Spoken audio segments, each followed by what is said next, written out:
Good morning everyone, welcome back to my channel. সকালবেলা ঘুম থেকে উঠেই দেখি জোরে বাইরে বৃষ্টি পড়ছে, আর সকলকে আমার তরফ থেকে হ্যাপি ইন্ডিপেন্ডেন্স ডে। দেখো ওইদিকের ফ্ল্যাটটাতে ওরা কি সুন্দর ফ্ল্যাগ তুলেছে। আর এখানে এখন আমি আমার জন্য চা বানাচ্ছি, এরপরে মেয়ের খাবার করব, ওকে খাইয়ে দেবো। চলো, মেয়েকে খাওয়ানো হয়ে গেছে, এখন বিছানা গোছাচ্ছি, ওকে স্নান টান করিয়ে নিচে পাঠিয়ে দিয়েছি, দিয়ে আমি এখানে বানাচ্ছি আমার জন্য চিজ ম্যাগি, আর ওপর থেকে একটু সস ছড়িয়ে এটাই আজকে ব্রেকফাস্টে খেয়ে নিলাম। প্রায় অনেকটা লেট হয়ে গেছে। রেস্ট করার পর একটুখানি ঘরদোর পরিষ্কার করছিলাম, যেহেতু কালকে জন্মাষ্টমী। করে স্নান টান করে নিচে নামতে নামতে প্রায় 4টে বেজে গেছে, এখনো লাঞ্চ হয়নি। আর আজকে লাঞ্চে মা বানিয়েছে ভাত, শাক ভাজা, ডাল, ওর ছোলা, ডিম সেদ্ধ, আমার মাছ আর আলু ভাজা।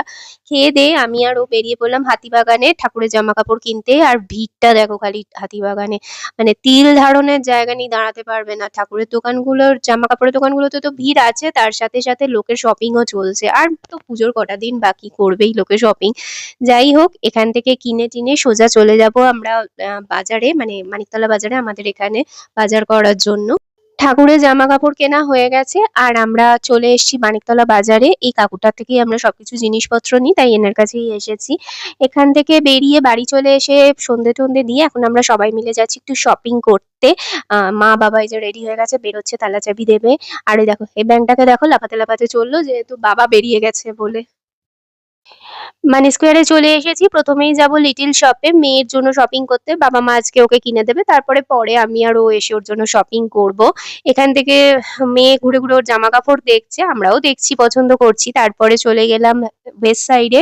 ওয়েস্ট সাইডে এখন সেল চলছে, বাট মানে সেলের জিনিসপত্র খুব একটা পছন্দ হলো না, তো ওপরে কাউন্টারে এসছি। এখানে বর আর দেওর দুজনে ওদের জামা কাপড় দেখবে বলে, তো ওরা দেখছে। সেই ফাঁকে আমার এই ড্রেসটা পছন্দ হলো, আমি একটু ট্রাই করে দেখে নিলাম। এস সাইজটা দেখলাম ফিট করছে, তাই নিয়েও নিলাম এই জামাটা। আর এখন বিলিং চলছে, ও দাঁড়িয়ে রয়েছে বিলিং এর জন্য। এখন প্রায় 10:30টার মতন বাজে। স্কোয়ার থেকে বেরিয়ে আমরা চলে গেছিলাম ডিনার করার জন্য বল্লে বল্লে ধাবাতে। এখানে এসে 10 মিনিট ওয়েট করে তারপরে ভেতরে ঢুকলাম। প্রচুর লোকের ভিড় ছিল, যেহেতু ডিনারে আমরা নিয়েছিলাম আজকে চিকেন তন্দুরি, কাবাব, বিরিয়ানি, রুটি, লাচ্ছা পরাঠা, চিকেন ভর্তা।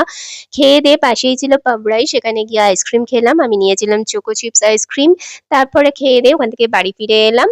আর চলো, আজকের মতো ব্লগটা এখানে এন্ড করছি। If you guys like our video, please do like, comment, share and subscribe.